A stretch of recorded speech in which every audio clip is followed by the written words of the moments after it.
ESG, ETFs and green investments. So that's environmental, sustainable and governance, financing or investments, and green investments more generally, because green investments don't just fall into that ESG category. And ETF is exchange traded funds, because it's exchange traded funds that are holding the majority of ESG related financing, because ESG related financing is really the purview of firms. That's what we're talking about here. And firms, and it is the shares, therefore, of those firms that are being bought by the ETFs, by the exchange traded funds. But let's go through it and see what we can make of this, and I'll pick up questions as we go through. So I thought it worked all right in the previous lecture. So if you've just got questions as you go through, either put your hand up or just chat in your questions. Okay. So first off is to understand the concept of financial innovations, because we've got so far during the program, but we've not really talked about financial innovations. We know what they are in general terms, but actually financial innovation has a literature all to itself, which establishes its role within economy and its importance. But I think that we need to draw some attention to that at this stage now. But then what we can do is that we can look at green financing as a financial innovation. Because if anything, green finance, when I first started lecturing on these topics in 2012, there was no such thing as green financing.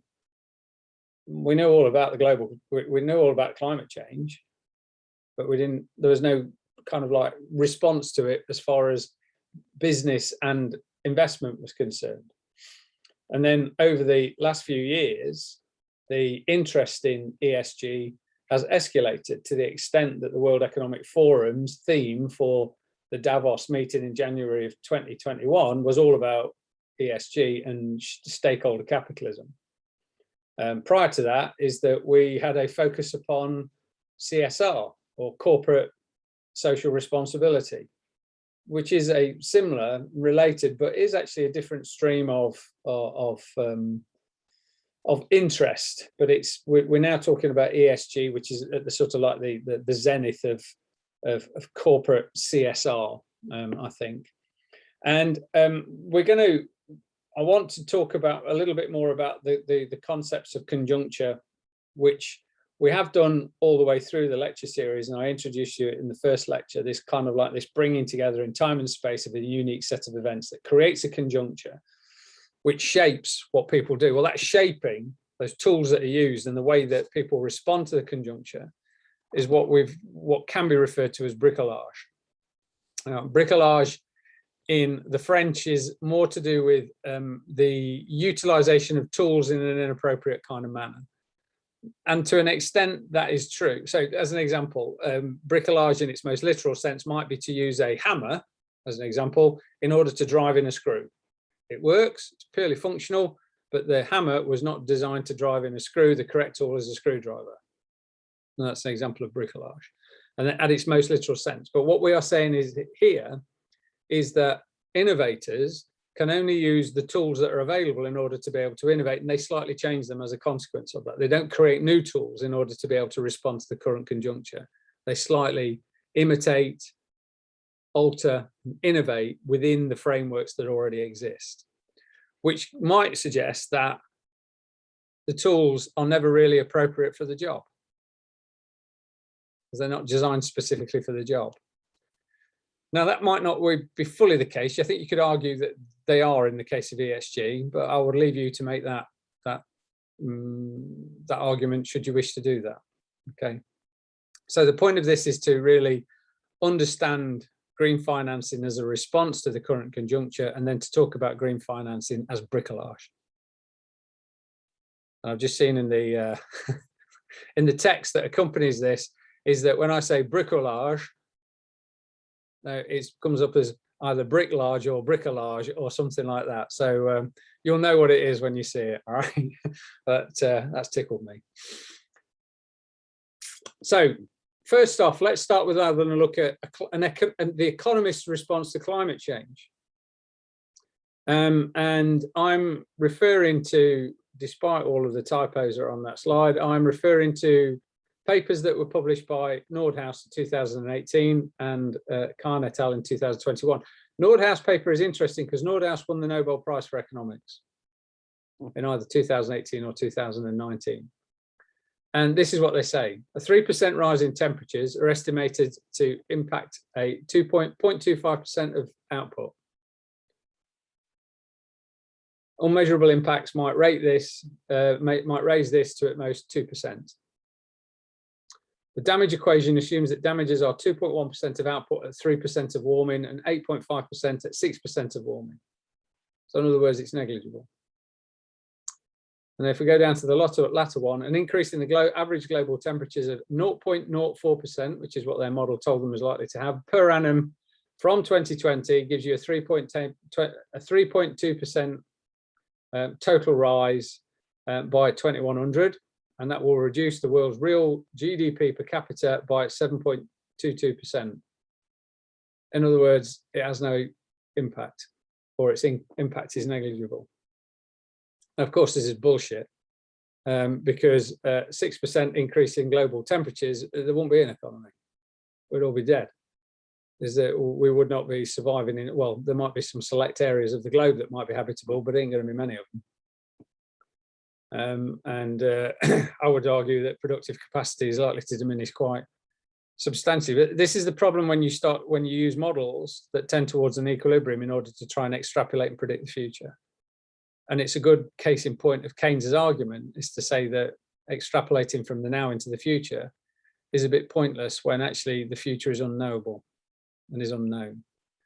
And if you were to take other literatures, climate science literatures, that would say that a 2% increase in temperature puts the world very seriously at tipping point events, which are likely to have very serious detrimental impacts upon the ecology.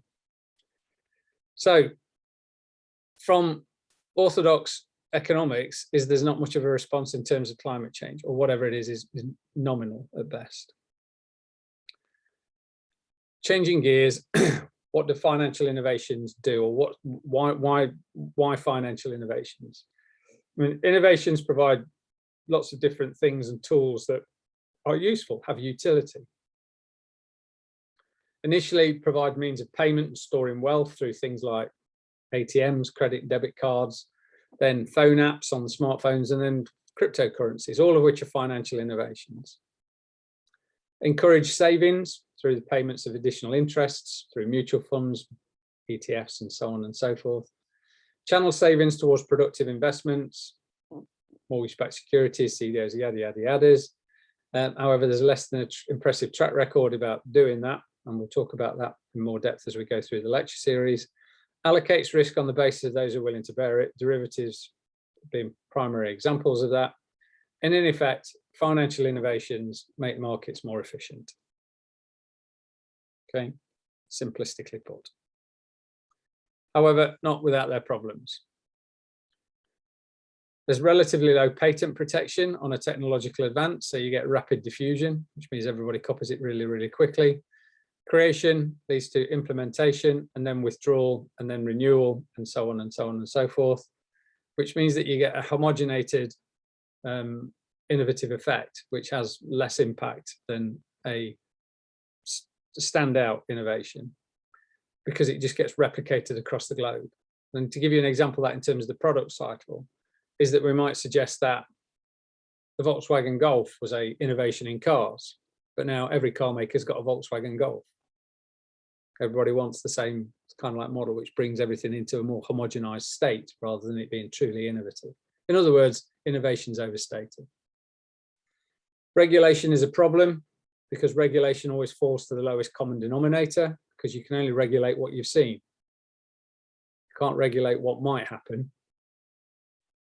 And we'll talk about that in a future lecture, because the difference between what occurs and the regulation is usually the purview of professional ethics. And when we talk about ethics in lecture week 11, we'll discuss that a bit more. And as far as Beck, and what we've learned from Ulrich Beck's analysis, is that you can get unexpected and undesirable side effects from the innovations.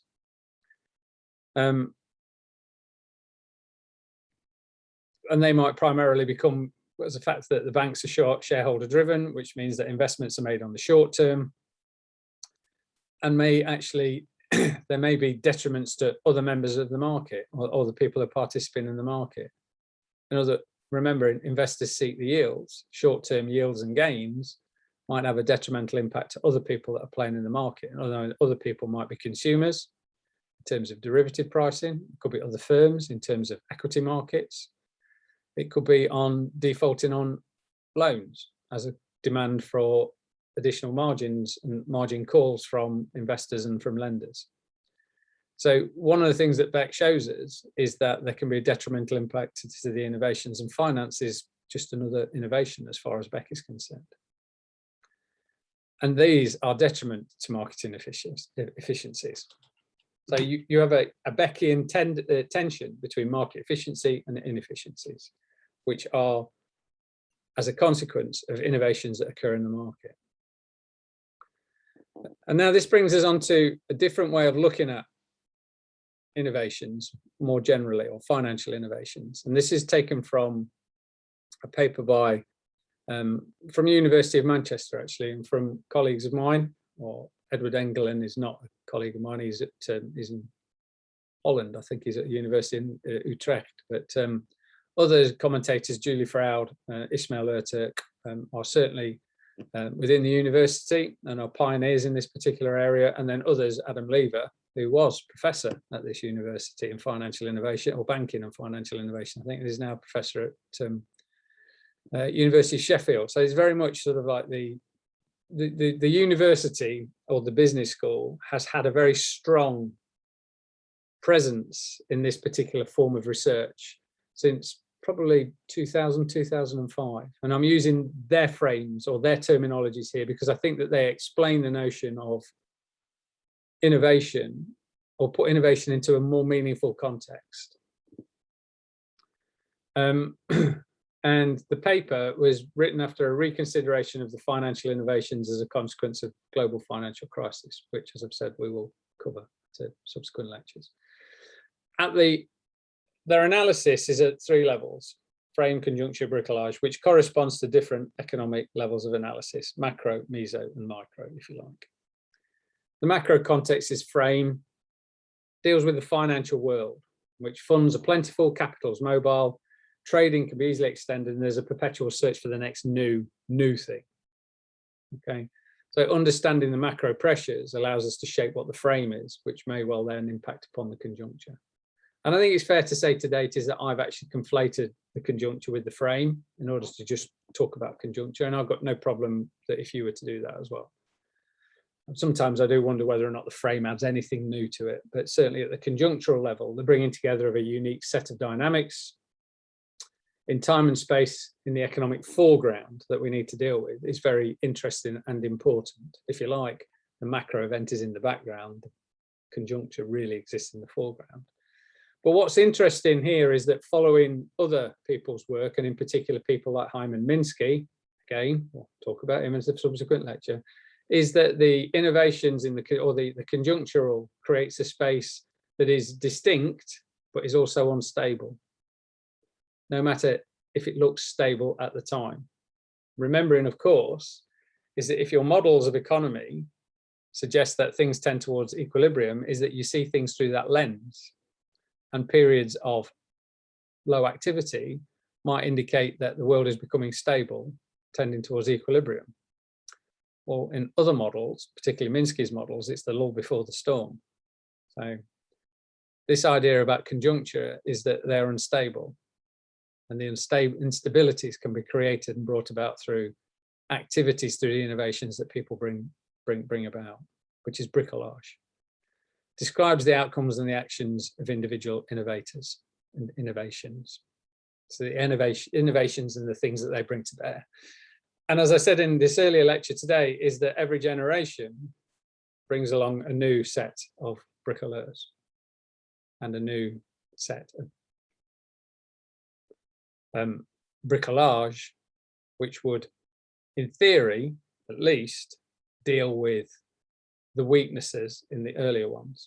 But the conjuncture is unstable, And the bricolage is only a response to what's available, utilization to what's available, not designed for purpose, which means that there is always likely to be some inherent weaknesses, which combined with the instability in the global system or in the financial system, means that only after a period of time is that one might be looking at instability within the economy more generally, and then possibly crisis, which would confirm very, very closely Hyman Minsky's work on the instability hypothesis, which we will talk about in 2 or 3 lectures, I think. So according to McKinsey, ESG proposition within firms links to value creation in 5 distinct ways: top line growth, cost reduction, regulatory and legal interventions, productivity uplift, and investment and asset optimization. In other words, why wouldn't you? It's not just why wouldn't you, it's that almost like it's stupid not to, isn't it, really? On the basis of it being more economically sustainable, provokes all of these growth. So it's kind of like it's a done deal, really. Now, in the past, I've asked students, are your purchases driven by the ESG reputation of the firm from which you buy? Do you only buy, or do you only consume from firms that have got a high ESG rating? Now, in the classroom, you could do it just by a show of hands. I can't really do that on here because most of you are blank, but you can answer that question. It's a rhetorical question. So where do you spend your money? And do you only spend it on ESG related goods and services? And I doubt it very much, really. And I'm wondering whether or not actually from driving a economic perspective at GDP level, which is driven by, for the most part, consumption, is to whether or not McKinsey have not just over-egged the pudding. Because for the most part, I don't think people give 2 hoots about ESG. Some do. I do. But then I'm in a fortunate position is that I understand ESG and I spend my entire life reading and thinking about these blooming companies. But also, I'm relatively well off, which means that I can afford to spend money on those companies that are not ESG or that are only ESG focused. As a consequence, I won't spend any money at Starbucks for 2 reasons. One, they don't pay any tax, which irritates me. In 2016, I paid more tax than Starbucks did in the UK, and that was not because I'm staggeringly wealthy, because that's not the case. Is that I paid tax, Starbucks didn't pay any. And in 2016, the student body protested against Starbucks as well, and that was at the same time that the university closed down all the independent coffee shops on the campus and gave the contract to Starbucks. Yeah, so I have to walk a long way now to get my coffee, or bring it myself. And the other thing is, of course, is that ESG tends to be a bit more expensive than other things. And for those people that are price conscious because they don't have huge incomes, is that ESG might not be affordable.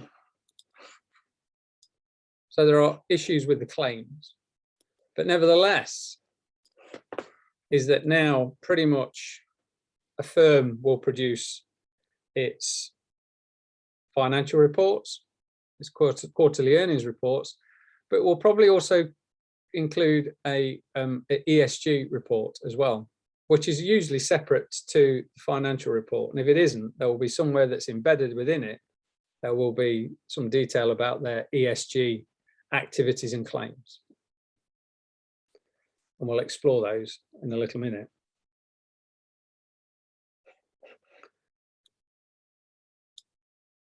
I think it's important that we should probably think about what we're talking about here. Is how much would it cost to deal with climate change? Well, according to Global Giving, website, is that it would take, how much money would it take to end global climate change, ranges between 300 billion and $50 trillion. And I'll argue that that's nothing at all in terms of global funding of things. That's nothing at all.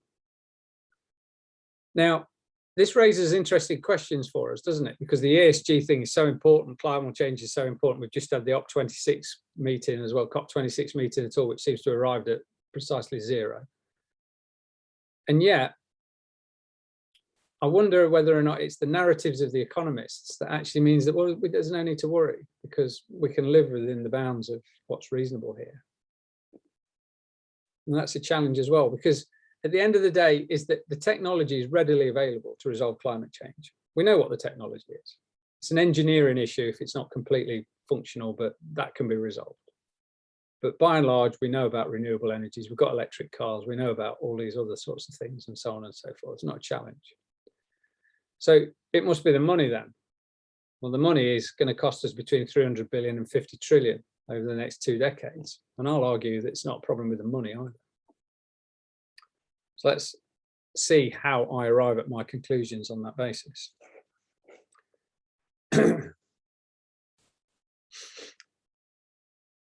Central banks, since 2008, sorry, a bit later than that, 11 onwards, have been engaging in what's known as quantitative easing.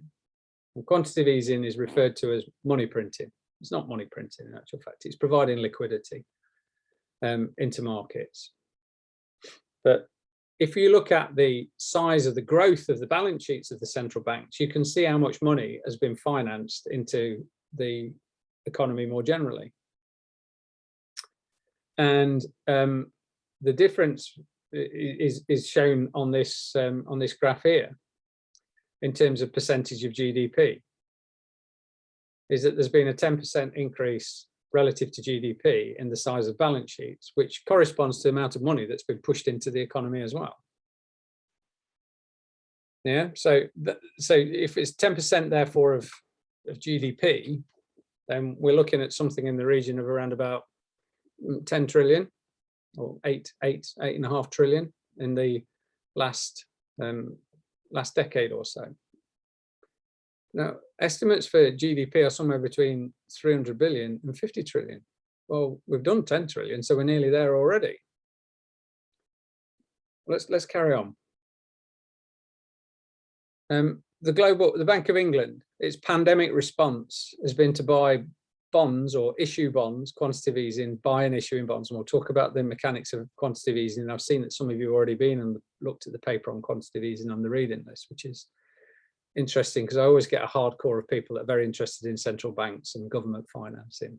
I am too, by the way. But Central Bank of England purchases up to from the first 11 months of last year was about $900 billion. Well, that's almost enough to deal with global warming, isn't it? If that money was allocated to different functions. Now, it's been allocated to deal with the pandemic. But the point is that when there's a crisis, is that we can find the money without people arguing about, well, how's this going to get paid for? Or where does the money come from? And as a consequence of the pandemic, is that every government's share of debt has gone up as a proportion of GDP, and that debt has found its way onto the central bank's balance sheets. In other words, liquidity provision, quantitative easing, money printing. And you can see there is a steep uptick on everybody's, or those that I've listed here anyway. This is not everybody, although you've got advanced economies and you've got the the euro area, but quite a considerable amount of money that's been issued into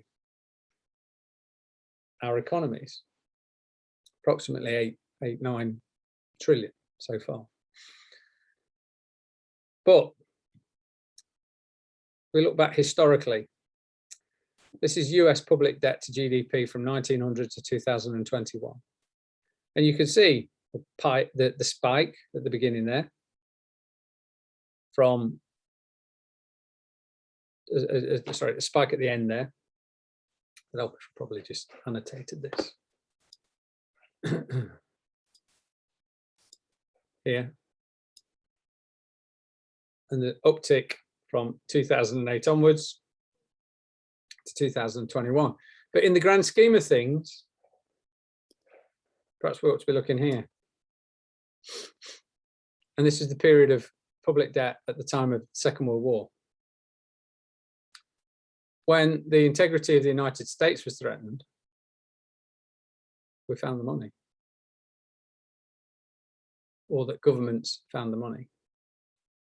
And there would have been no debate about debt ceilings, as to whether or not we could afford it, and whether or not we were handing on the debt to future generations and so on and so forth. They found the money. About the UK.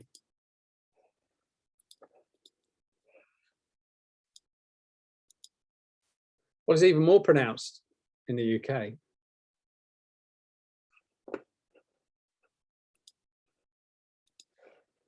this is the pandemic. There's the peak in the Second World War. But actually, if you go back in the UK's history, whoops, that's the wrong way around. We'll do it that way around, don't we? Is that the Napoleonic War, the level of public debt in the Napoleonic War was even higher. So historically, we have found ways of financing crisis when the integrity of sovereign nations have been threatened. And yet we have debates about how we're going to pay for all of this, when climate change scientists will tell us that a 2% shift in ambient temperatures could have a catastrophic effect upon human life. When you think of it from a Brexit point of view, when so many people voted in Brexit in order to leave the European Union because they didn't like immigration into the United Kingdom, the amount of immigration that you saw in the United Kingdom over the last 10 to 15 years is nothing compared to what's likely to occur as a consequence of the climate change. Whole parts of the world will be rendered uninhabitable. Where will those people go? They'll have to come either north or south. Well, there's nothing in the south, is there? There's no landmass there, so they've got to come north. And where will they go? So there are challenges here in terms of what you spend the money on and where. The technology is readily available. The money is apparently also readily available. So the issue therefore must reside somewhere else. And if you witness what's just gone on at the COP26, which was nothing short of a debacle, because I think it's clearly evident where the problem sits.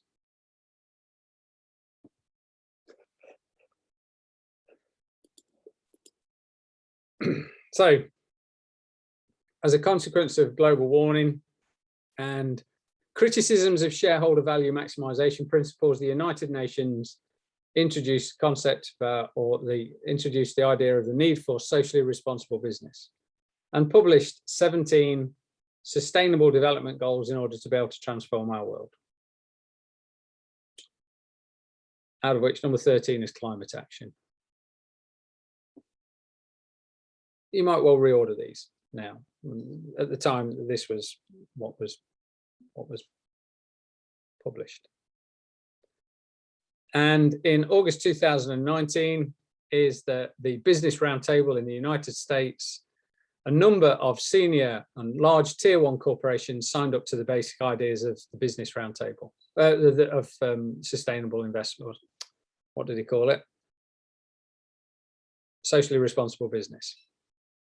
Within which we said that these businesses said that they share a fundamental commitment to all of our stakeholders. They commit to delivering value to customers, investing in our employees, dealing fairly and ethically with our suppliers, supporting the communities within which we work, and generating long-term value for shareholders. So the shareholder thing wasn't excluded. It's just that we brought other bits into it as well.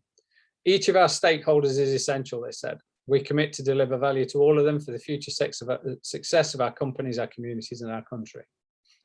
And there are a number of different firms that signed up to this, including all of the tech businesses, basically, apart from Microsoft. I don't think they did. But certainly Apple, one of the first signatories. So you've got a drive and a push towards the ESG movement. This is in 2019. Corresponding the sustainable business idea, there's also the concept about responsible investments. I think this is interesting for a number of different reasons, in that there is a history of principles for responsible investment, which is tracked on this particular graph, in that it just depicts the number of events that occurred. And then the light blue and the purple line just show the amount of signatories that are that occur. You get the purple line, it's not really that important at this stage. But as you can see, that as there are more and more events, is that there becomes more and more signatories to the principles of responsible investments. The AUM is the amount of assets that are under management that are invested into it. And then you get a tipping point in 2016, 17, sorry, early 2015, where there are more signatories than there are amount that's been invested, which is an interesting kind of perspective, because now what it does is it falls now within our, or does it fall within our analysis of narratives performing the market?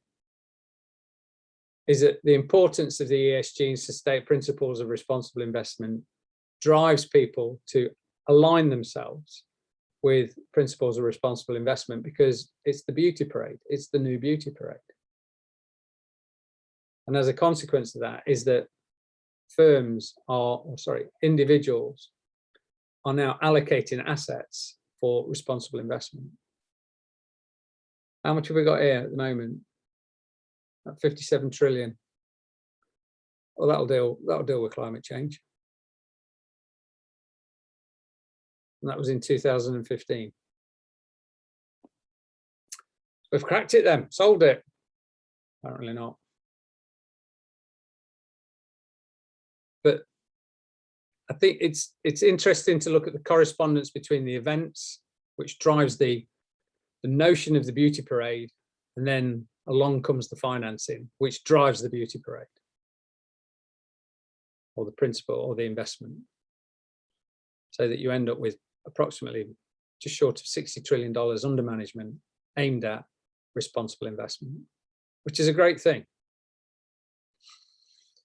And COVID, of course, gave us an opportunity to look at social, environmental responsibilities, and then think about what meaningfully we could do with all of this money. And my great fear is that we leave COVID behind and we forget all about it. Just thought, so what? It's done now. Move on. And we revert back to the old normal. Well, in that, what we should be doing is reverting to a new normal, which considers the environmental responsibility of corporations dragging people across the country to go to meetings for an hour and flying them halfway around the world for similar sorts of things, or dragging them into city centres like Manchester to sit in cubicles in offices. And we've worked out quite admirably that people are actually a damn sight more productive when they're located at home. To the extent where under a social platform is that it's now become a legitimate argument that firms can actually say to people, well, because you're not working here in the company, you're working from home, is that we can actually reduce your income because of the fact that you don't need as much money anymore, because a percentage of that would be paying for you to come to work. I only wish I was joking. But that is not the case.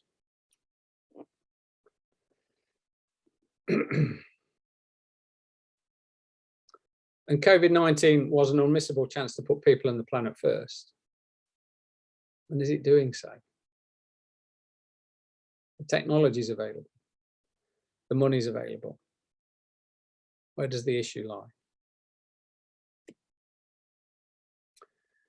Investments in ESG funds, specifically, by the end of 2020, was more than $35 trillion.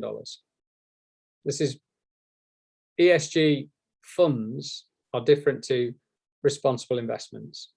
So these are a set of funds that are within the responsible investment firms. But ESG funds, where what one would do is that one would invest money into the fund, and then the fund would invest in the stocks of the firms that were the most ESG compliant. So as an investor myself, I wouldn't necessarily need to pick the stocks, but the fund managers that were running the ESG funds. Okay. But at the end of 2020, we've got 35 trillion, the bulk of which is in America, of which I kind of like think, is that some kind of joke? And considerable amount in Europe too. And they're held in exchange traded funds. And I've shown you this slide before, so you should know or have a reasonable idea about what an exchange traded fund is. It's a basket of securities that trade on an exchange just like stocks do, but you brought them together in one thing. So they change it, they're trading on an exchange. So there is an exchange for the individual stocks, and there'll be exchanges as well for exchange traded funds. And ETF share prices fluctuate all day as the ETF is bought and sold. And this is different from mutual funds that only trade once a day after the market closes. All right, so the ETF, the exchange traded fund fluctuates and moves around just like a stock would do on a regular basis, but of course it's tied to the performance of stocks more generally anyway. ETFs contains all types of investments, stocks, commodities, bonds. Some offer US only holdings, while others are more international. Some might be just related to the FTSE 100. They vary. But ETFs offer low expense ratios and fewer broker commissions than buying the stocks individually. So it reduces the transaction costs, and that's the appeal of it, of course. But of course, the other appeal is that exchange traded funds do rather well in terms of yields. And if we know that yields are being attracted, or if the fund is attracting high yields, investors will follow. Money that gets pumped into the exchange traded fund will inevitably increase the price of the exchange fund, because all the exchange traded fund is doing is buying and selling shares on the open stock markets, and no new work is being produced. Nothing new is being produced. It is the beauty parade, backed up by the narratives of the importance of ESG in our current conjuncture. So the ESG ETFs can be seen as being the bricolage of today. The largest exchange traded funds in the United States as of October 2021, bearing in mind is that the majority of them are in America anyway, is BlackRock Financial Management, Vanguard, the two super exchange traded funds. And they also happen to be the largest providers of ESG related exchange traded funds as well. And their returns are significant. The yields are significant. But are they a good investment? Well, they are if you're interested in yield, absolutely. Part of my pension fund is in ESG ETFs because they're providing yields. However, according to a green tracking, green investment analysis fund, I forgot to put the reference on it, I'll do that later on, conclude that Vanguard ESG ETFs are not a good investment for sustainable investors. It doesn't say it's not a good investment for investors, it just says for sustainable investors. Despite launching 2 new funds, Vanguard's approach to ESG and sustainable investing is exclusionary instead of inclusionary or integratory. So what's the difference? Inclusionary is easier to say. There's anything that's not inclusionary is outside of the ESG fund, but inclusionary suggests that those people that are investing are or included in the fund are doing something real and tangible on an ESG footing. The others, exclusionary, are doing something which is exclusion to the actual or exclusive to the actual fund itself. So they're doing things that are not tangible to, not measurable. They're making claims, but there's little tangible evidence to suggest that that's what they're doing. Of course, making a claim that you have ESG credentials doesn't mean to say that you do.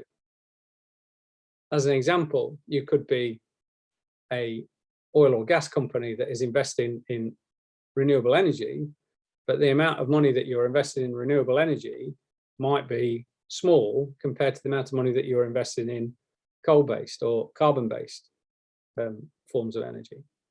Or you're investing in blue hydrogen, which has just as much of a carbon content as the fossil fuels that they're designed to replace. Whereas green hydrogen has much stronger ESG credentials and environmental credentials.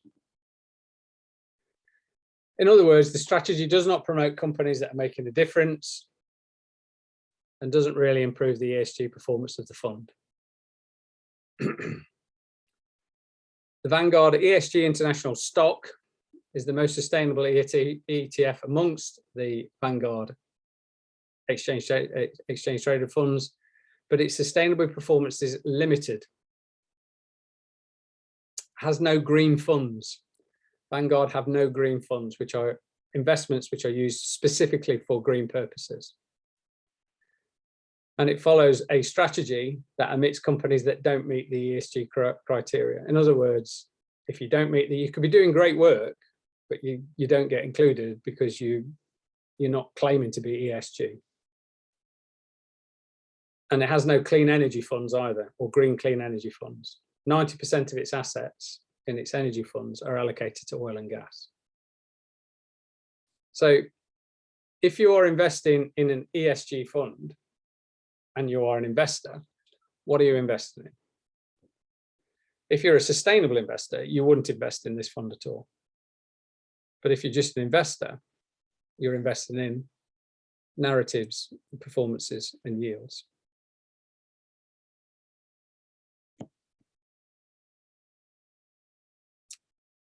Not all investors are interested in investing in ESG funds, as Unilever found out in 2018, is that Paul Polman is probably one of the big promoters of stakeholder capitalism, and specifically set out to widen the appeal of Unilever to demonstrate the principles that were talked about within the Business Roundtable.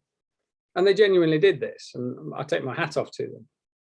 However, at the first sign of trouble in 2018, when they raised an interest in purchasing a particular company, and this got quite bad press, and their share price suffered.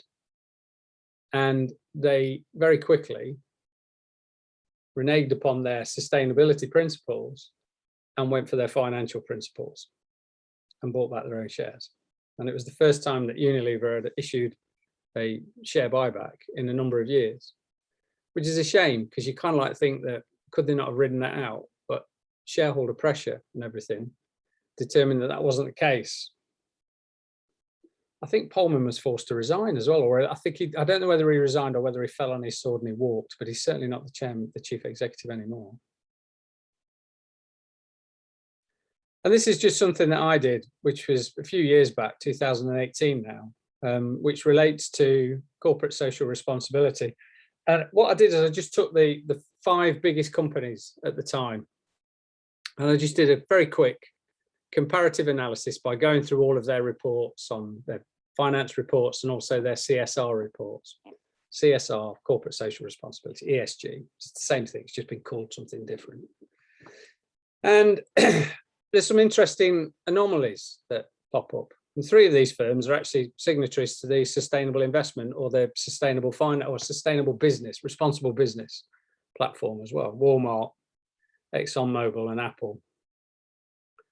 And let's just have a look at some of the things that that they do. So if you look at, say, Apple, and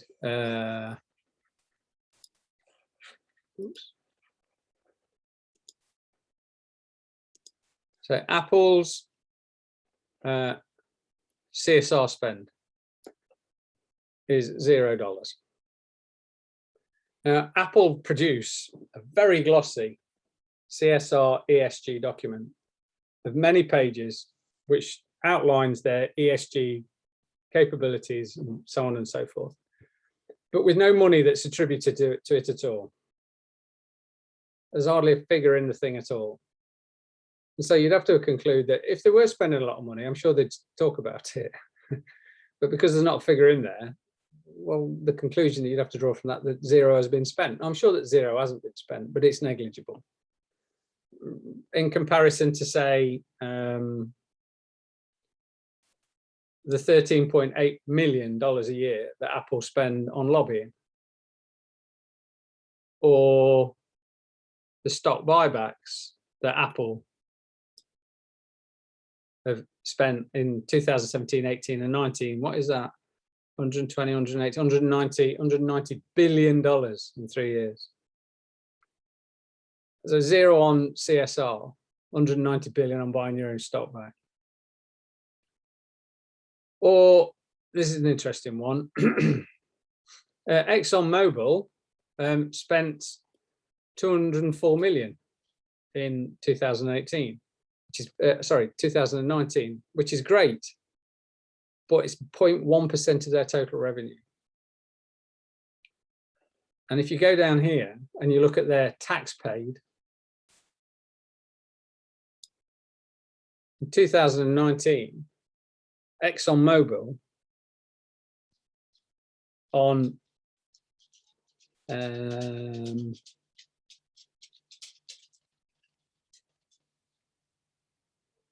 $43 billion worth of tax that's just been held in their assets. And they got a tax rebate from the American government of $0.4 billion. So $400 million was a tax rebate back from the Fed, back to ExxonMobil, which is kind of amazing, really. So there are all sorts of anomalies that sit within these firms, and these are firms that are maintaining that they are developing their ESG frameworks. And the questions to that must be, well, are they really?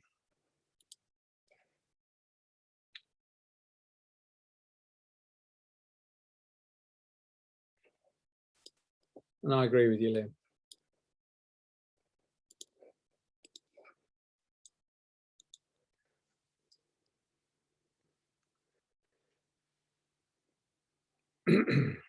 So that moves us on to outside of exchange traded funds and ESG investments specifically, and then into impact investments. Because impact investments are not actually directly tied to share price or to the firms themselves, and impact investments could have more green credibility. And where are they financed? Well, the majority of them are financed by the private debt or publicly traded debt on debt markets, which means that they demand a return. In order to invest in these things is that we demand a return on our investments, which has got to be moderately short-term because of the fact that there are short-term alternatives that are out there. And impact investments are unlikely to be short-term, but nevertheless, is that there is capital being invested in impact investments, which is a good thing.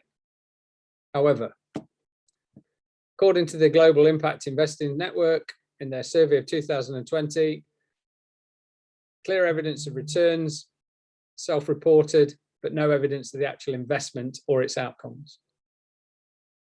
So in other words, firms had maintained that the cost of capital had been protected, but they didn't actually record what it was being invested in, how much was being invested, or indeed what the outcomes of those impact investments were concerned. And I've been through that entire report. And there's not one that's been listed in there as being a successful impact investment. But it talks about the return on capital and the cost of capital. And that raises a question as to whether or not ESG funds are just a good way of protecting the cost of capital, or what is the motivation? Is the motivation, yes, we'll invest, but only if we can protect the cost of capital or protect capital itself.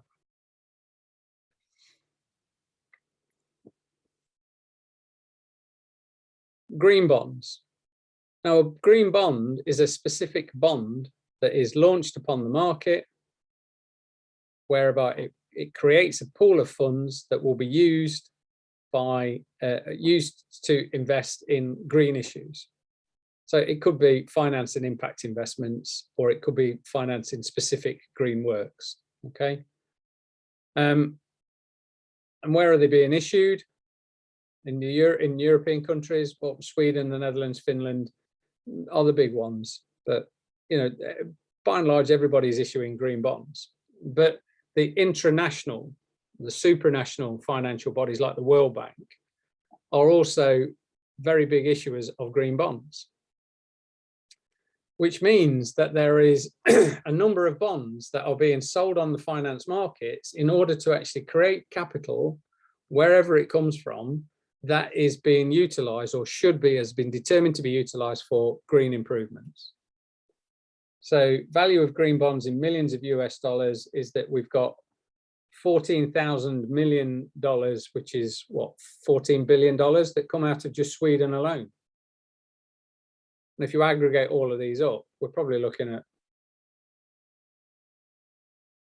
1.5 trillion, maybe, of just green bonds itself, that are designed to be used to raise capital in order to be able to invest in green infrastructure. Again, they're self-labeled. So the green bond is a green bond because it's classed as a green bond. That's it. The majority of the proceeds are going to rail transport infrastructure and renewable energy, which is a good thing. But the World Bank Green Bond issued a $600 million loan to the government of India in 2008 to develop the Rampur hydropower project located in Himachal Pradesh.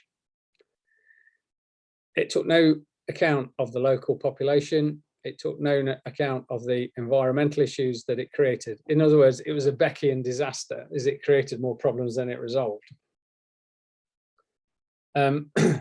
Now, it might not have been such a case if these things were short-termist, but they haven't been. They've been quite long-term, to the extent that the area still suffers from environmental problems, water shortages, which have, because of the water is now collected in just one great big pool rather than being dispersed around the population, which means that there is low crop production and also increased asthma rates because of degradation of the soil, which creates more dust, which means that the population, the local population, are now unhealthier than they were before the creation of the project. GDF Suez 2013 bond, another hydropower project. They actually created a bond to develop the Jirai hydropower project in 2013. However, in 2013, the hydropower plant was already functional. It had already been built. In 2002, it had been up and running since 2010. So they're self-reporting, self-labeled in terms of what they do. And we have seen increased deforestation, promoted extinction and impact of tribes that were actually engaging in what's referred to as voluntary isolation in the Amazon basin and other hydropower projects as well. So the green bond issue is also quite checkered in terms of their outputs and what they produce.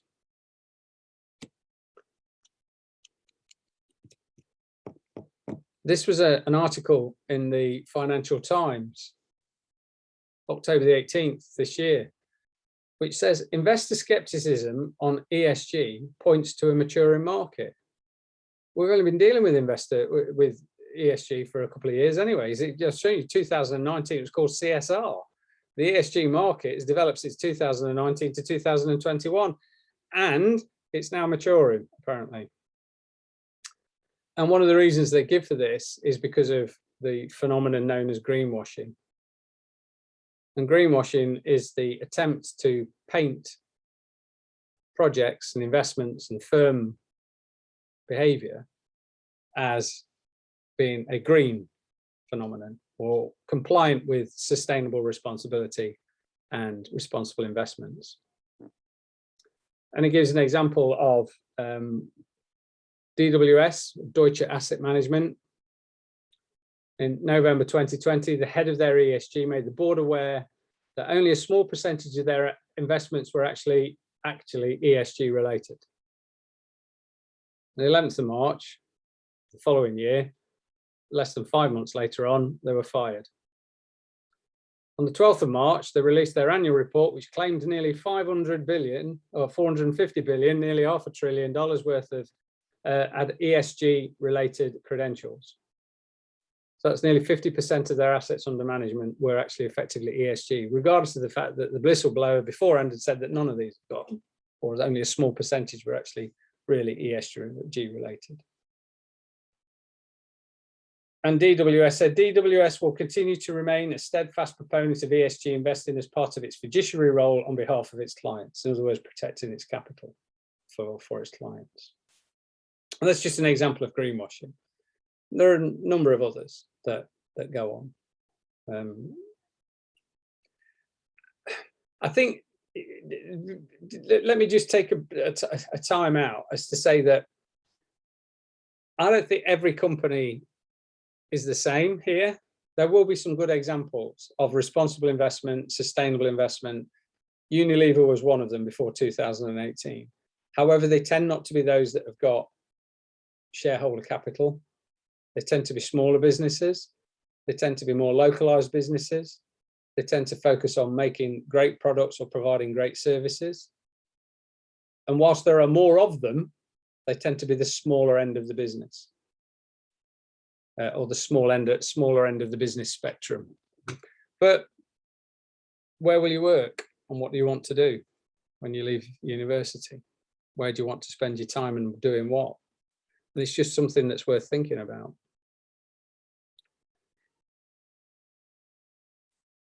And there are problems related to the reporting structures about how investors can meaningfully invest in environmental and socially responsible companies when the data, the analytics and the reporting are poor.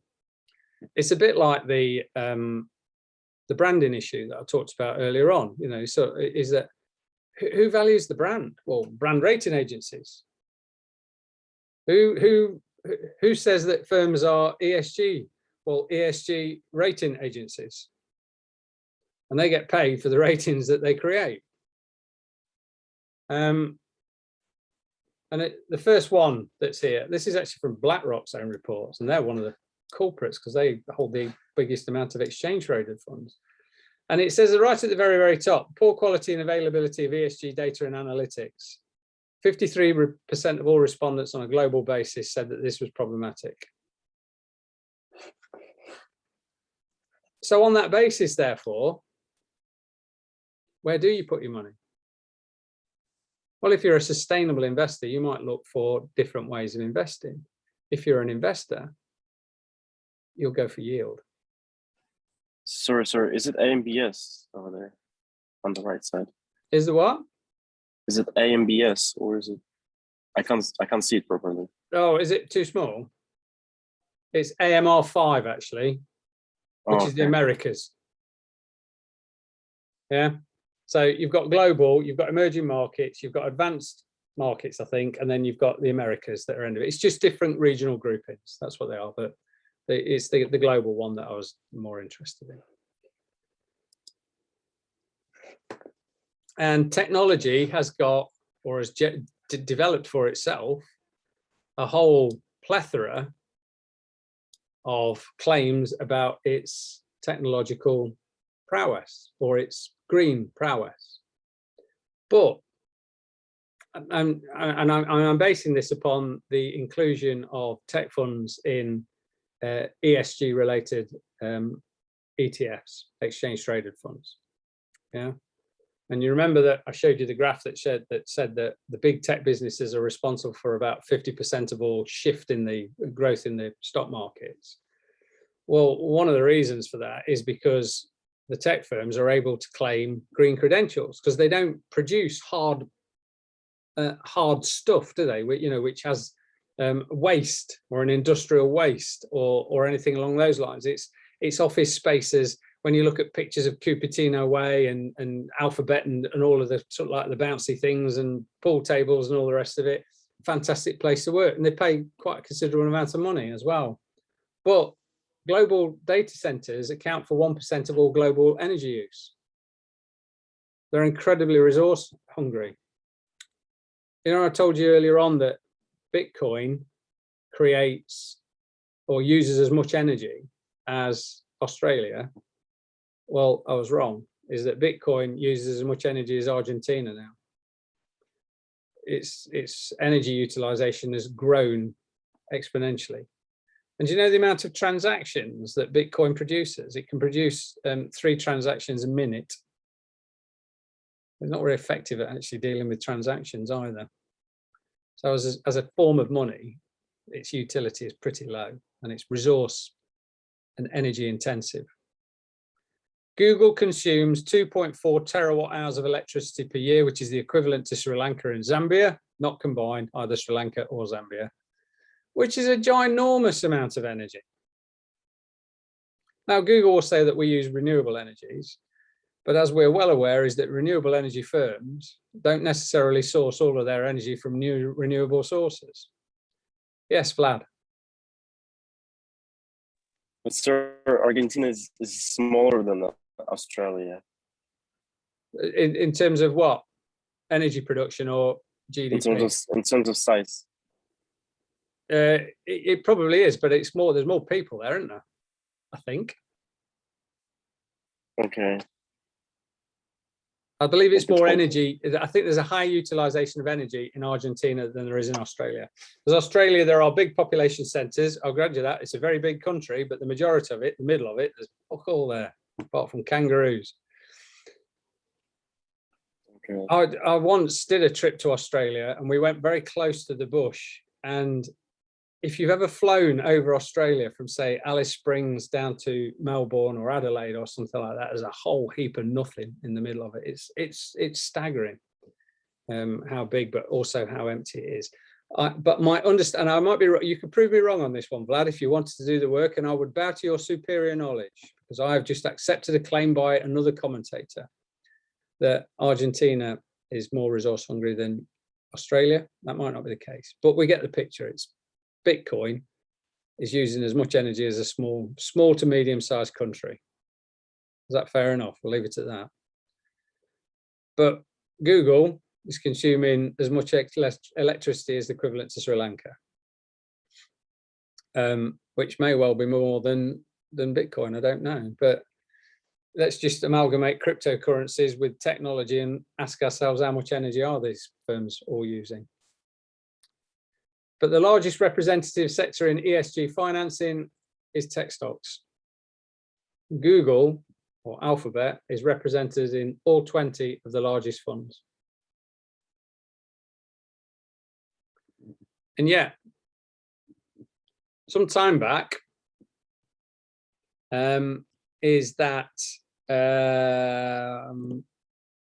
Google, the non-executive board of Google and the shareholders of Google or Alphabet combined in order to criticize Google for not having a representative board. So it was very pale, stale, and male the boards were. So there was not enough representation from either minorities, whether it be racial minority, ethnic minorities, or gender. And so they insisted that the board should take action, that the executive board, the senior management of Google, should take steps in order to be able to correct this. And Google said they weren't going to bother. And then they suffered a dramatic incline or decline on their shares as a consequence of it. Now, with all of these things, what is interesting is the causal relationships, is that it was well known, or it clearly, before the shareholders had made the statement about the imbalances of the firm, the board, the executive board of the firm, they existed. It's only when it became apparent, public, that share price collapsed. And then Google said they were going to do something about it, and the share price climbs again. But ESG controversies and failures can have detrimental impacts upon share prices. Not surprisingly, therefore, is that firms will invest considerable amounts of time producing glossy portfolios that support their ESG credentials. even though that might well not be the case, as in the evidence that we've shown you already. And from that, we can extrapolate from that is that by actually promoting our ESG credentials, it means that what we're doing is that we're creating a narrative that drives the value of the firm in the marketplace as well. In the ESG related beauty parade, it is the most beautiful that receive the most money. And the most money is going to the tech stocks that are in 20 of the ETF, largest ETF ESG funds. And are the funds drawing in the money that are driving up the stocks as well? Remember the article that you looked at before the reading week, which was about flows. ETF, ESG related funds are capturing flows and pushing those flows of money, income, into the stocks of the ESG beautiful, even though nothing new or different is produced. And then we can make claims, therefore, about the validity of our investments as we go forward. And it's a challenging kind of environment, isn't it? Because it's almost self-validatory.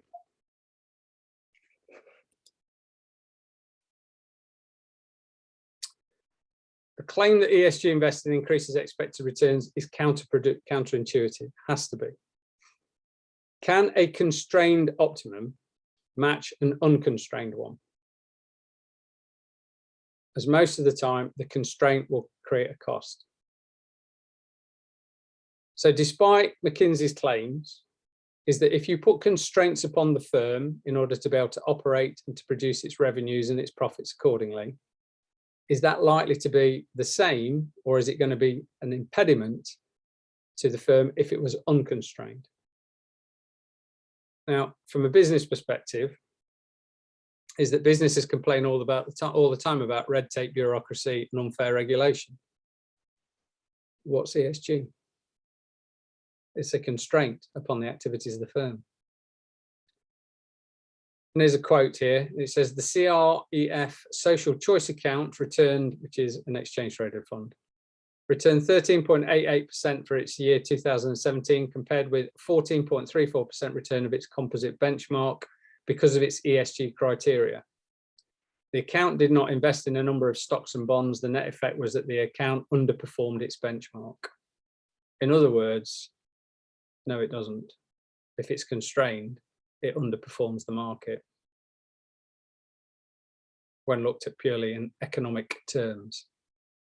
And they've deliberately not looked at one of the big Vanguard firms and funds and so on and so forth, because it's the Vanguard ones and the BlackRock ones that are attracting all of the money.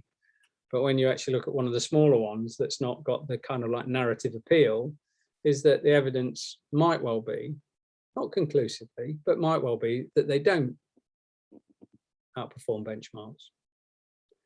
There's an inherent contradiction, therefore, between the claim that ESG leads to higher value in stock prices and a simultaneous argument that investors in ESG stocks will earn higher returns by investing in those companies.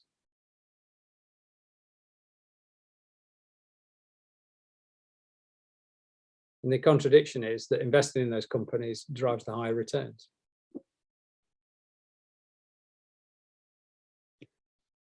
Just take a couple of steps backwards and look at some of the narratives surrounding, or some of the principles surrounding the activities of the firm. Friedman, in the Friedman Doctrine, a letter to the New York Post, I think it was, in 1970, called the social responsibility of businesses to increase its profits. And that was the fiduciary duty of all firms, was just to maximize its profits. And it was also, Friedman would argue, that was its ethical responsibility as well. The Delaware courts, which is the ultimate court ruling on corporate law in the United States, produced a ruling in 2010 on a case between Craigslist and eBay, stating that the duty of corporate officers is to maximize their shareholder value. There is no legal impediment or requirement for ESG financing at all.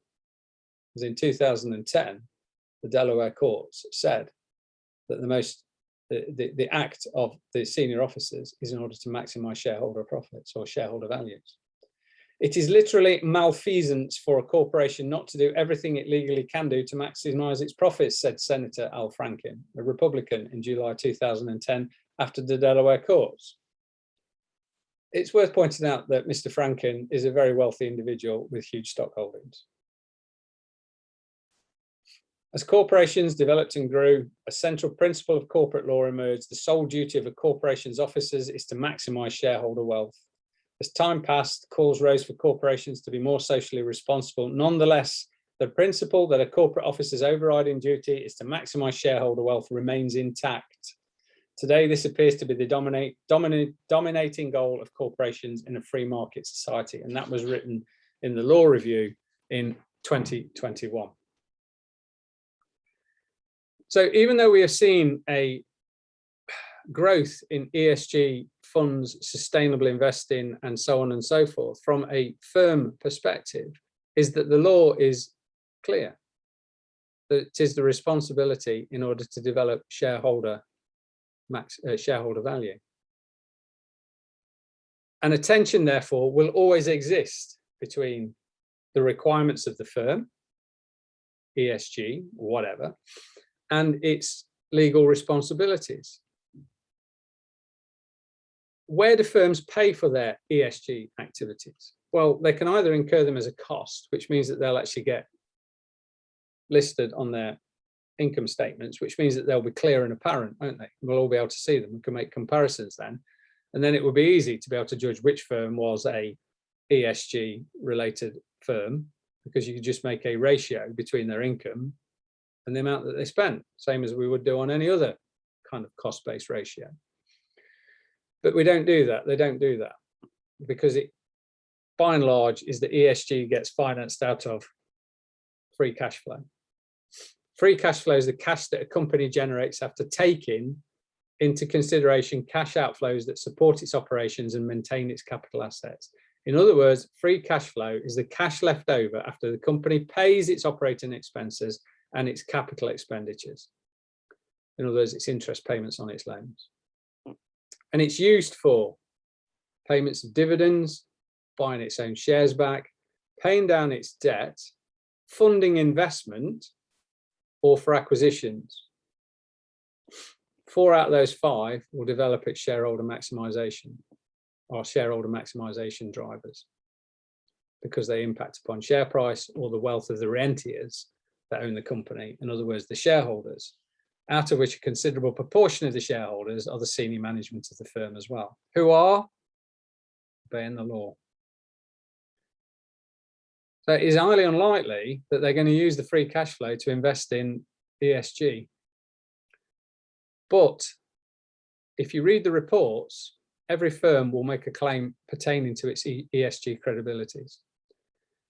And those claims, those narratives, are another way of driving shareholder value, because it is attracting flows of income into their shares, into their share price, which benefits its shareholders and is an intangible,